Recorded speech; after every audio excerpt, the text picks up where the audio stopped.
Somebody just sent me this video, and well, this one's rather disturbing. She's an employee for FEMA, and well, we are in the age of Aquarius, so truths are being revealed. She just spilled the whole plan on everything. You're going to want to listen to this, and at the end, I already know what kind of comments I'm going to get. And if you really could, you need to share this one with as many people as you know. To begin, could you give people just a little background of your history with FEMA? Because you worked for FEMA, you know how they work. Can you tell us a little bit about yourself for our new listeners? Started as a volunteer, and I worked my way up the ladder. And then, did you eventually then work in a FEMA office and take on various roles? And what all did you end up doing in FEMA? My specialty was planning. My shame was starting to put the information and the templates together that would later become the databases that we're all fighting right now. And was it in this process then that you began to see some nefarious agenda behind FEMA, or what alerted you to things that you didn't expect to see? Oh, actually, when I went to work for them, I was awake. My dad worked for naval warfare, and when I was 5 years old, he looked me in the eye and he said, "This is going to happen on your watch. You need to prepare." And so I've known and I've prepared since I was 5. And actually, when I was at FEMA, I was actually a source of Steve Quayle's, and I was getting him information of what was going on in the inside. So the real agenda, if people go to the World Economic Forum that's held in Davos, they can see this big graphic, and if you click on the COVID-19, there's like a spike. It looks like the spike coronavirus, and on each spike is a different disruption of all of society. So basically the plan was to bring the whole world to a standstill and then inject global governance under the cover of COVID-19. This plan the first time I discovered it in January was 200 layers deep. It is now 250 layers deep. What do you think those plans entail? I mean, is this a depopulation event, or are they just trying to centralize control to keep everybody alive and productive, or are they really trying to ultimately commit genocide?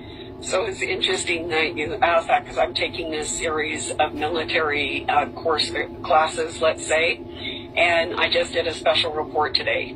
So basically with the COVID, we saw the first round of disruption, and it will end with disabling probably 90% of the population, but the ultimate goal is depopulation. But when you say disability, you've mentioned that term twice so far. I'd like you to speak more about this disability, and it brings up the fact that we know now, documented, that this Wuhan coronavirus attacks neurology. And I know people personally who have lost their sense of smell permanently. Some people have lost their sense of hearing. Some people are suffering brain damage. So is part of the disability an actual kind of neurological lobotomy to where people can't even process anymore? They can't even think to resist? Is that part of it? Yeah, so it is a biological, chemical neuroweapon. And I just filmed a breaking news story giving the evidence of that with clips from the people that head that up in their own words. Is that something you're releasing as a video, or how can people see that? Yes, it will be on my Patreon site. I'm going to make it public on YouTube, and I will also be putting the transcripts so that people can have that and share with their friends and their family. I would assume it will be up sometime later today. Give us a description of what this is going to look like as the food supply creators are everyday Americans. I mean, remember with the thousands of cars lining up for the food banks back in March and April? Are we going to have like massive refugees of millions of Americans streaming into the FEMA camps voluntarily to say, feed me and I'll agree to whatever? Is that what it's going to look like? I mean, you tell me. I'm not trying to put words in your mouth here.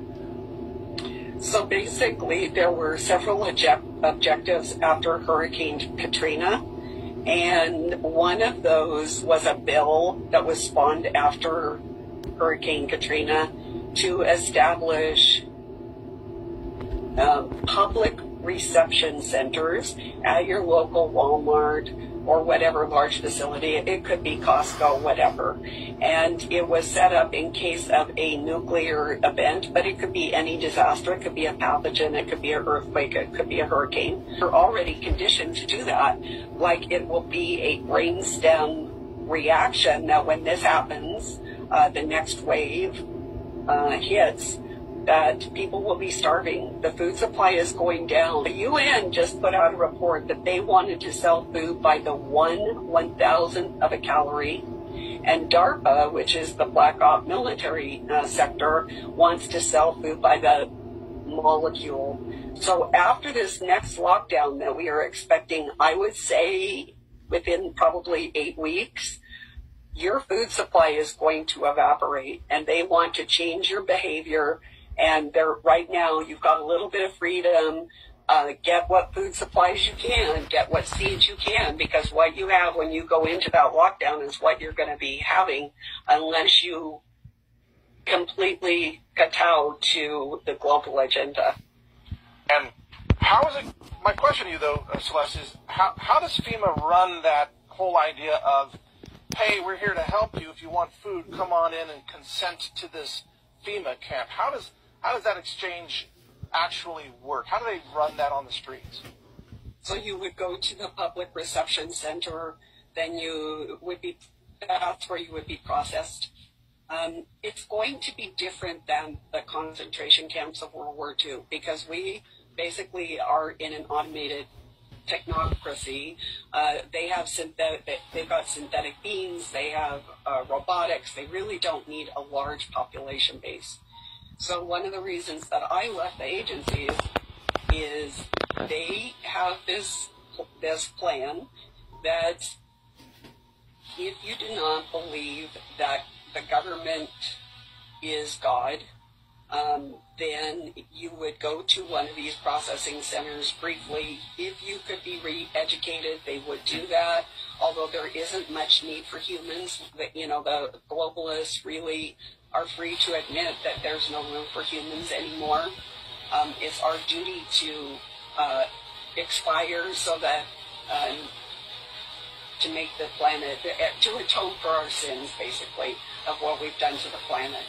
And so you will basically be killed. And there are two different humane methods of killing. And one of those is gassing, and the other method is decapitation.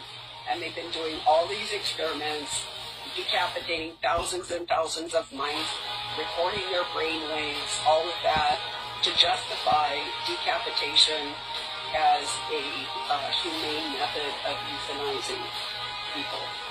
You're talking about guillotine. Guillotine, yes.